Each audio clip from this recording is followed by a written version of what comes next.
డబ్బులు ఇచ్చి మీరు బోధకులను రప్పించుకుని మీకు అనుకూలమైన బోధకులను సంపాదించుకోకండి. మీ డబ్బు కొరకు నేను ఇక్కడికి రాలేదు.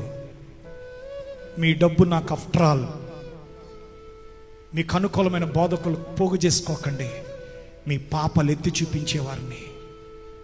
దేవా, నన్ను పరిశోధించి నన్ను పరిశీలించు. నా యందు ఏదైనా ఆయాసం కలిగి ఉంటే దాని నుంచి దూరపరచు ప్రభువుని అడగండి. మారు మనసు పొందండి. వేషధారుల వలె పాటలు పాడి, త్రాగుబోతులు విందులు, చేయదగిన విగ్రహ పూజలు, అల్లరితో కూడిన ఆటపాటలతో జీవిస్తూ నువ్వు దేవుణ్ణి సంతోషపరచలేవు, దేవుని ఆనందపరచలేవు. మారు మనసు పొందండి. యేసుక్రీస్తు త్వరగా వస్తున్నాడు. ఆమేన్ చెప్తారా? యేసుక్రీస్తు త్వరగా వస్తున్నాడు. ప్రతి వాని జీతం ఆయన దగ్గర ఉంది.